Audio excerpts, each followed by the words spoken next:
बिस्मिल्लाहिर्रहमानिर्रहीम। अस्सलामु अलैकुम सामईन। मलेशिया के वज़ीर आज़म डॉक्टर महातीर मोहम्मद ने कहा है कि पाकिस्तान और भारत के साथ मलेशिया अपने तल्लुकात जारी रखेगा, लेकिन तनाज़ा में दोनों ममालिक में से किसी का भी साथ नहीं देंगे। 3 रोज़ा दौरा पाकिस्तान के इख्तिताम पर नूर खान एयरबेस से वतन रवानगी के दौरान मलेशियन वज़ीर आज़म ने कहा कि हम दोनों मुल्कों में से किसी का भी तनाज़ा में साथ नहीं देंगे। हमें दहशतगर्दों को हर हाल में रोकना होगा और पाकिस्तान भारत को दहशतगर्दाना कार्रवाइयों को ख़त्म करना होगा, क्योंकि दहशतगर्द सिर्फ बदला लेना चाहते हैं। महातीर मोहम्मद ने कहा कि हम पाकिस्तान और भारत के दरमियान मसाइल को समझते हैं, लेकिन दोनों मुल्कों में से किसी का भी साथ देना नहीं चाहते। उन्होंने कहा कि इस्लामी ममालिक हर चीज़ के लिए तरक्की याफ्ता मुल्कों पर हद से ज़्यादा इन्हिसार करते हैं और उनकी अपनी सलाहियत इंतहाई महदूद है।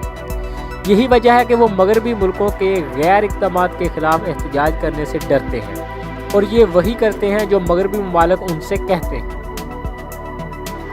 मलेशिया के वज़ीर आज़म ने कहा कि मगरबी ममालिक इसराइल को बहुत ज़्यादा सपोर्ट करते हैं, इस वजह से इस्लामी ममालिक इसराइल की मजम्मत से डरते हैं, क्योंकि इन्हें पता है कि बसूरत दीगर मगरबी ममालिक इनके ख़िलाफ़ कार्रवाई करेंगे।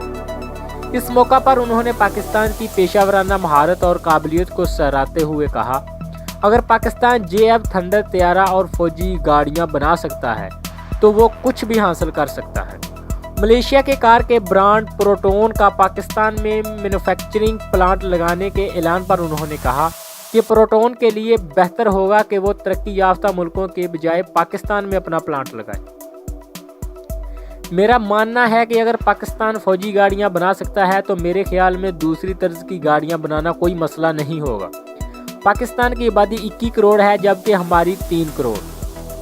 लिहाजा अगर हम 23 मिलियन आबादी के साथ अपनी गाड़ी बना सकते हैं तो ये बहुत कुछ कर सकते हैं। मजीद मलेशिया रवानगी से कबल महातीर मोहम्मद को पाकिस्तान की जानिब से बनाए गए जंगी तैयारे JF थंडर पर ब्रीफिंग दी गई और रिपोर्ट्स के मुताबिक उन्होंने ये तैयारे खरीदने में अपनी दिलचस्पी जाहिर की। मलेशिया की गाड़ियों की कंपनी प्रोटोन पाकिस्तान में अलहाज ऑटो मोटर के तावन से कराची में प्लांट लगा रही है और पहली गाड़ी अगले साल जून में सड़कों पर नजर आएगी। सामाईन, ये थी इन्फॉर्मेशन जो मैं आपसे शेयर करना चाहता था। अगर मेरी ये वीडियो आपको अच्छी लगी तो इसे लाइक कीजिए, कमेंट कीजिए और हमारे इस चैनल को सब्सक्राइब करना मत भूलिएगा। हम इस तरह की और वीडियो आपके लिए लेकर हाजिर होते रहेंगे। अपना बहुत सा ख्याल रखिएगा। अल्लाह हाफिज़।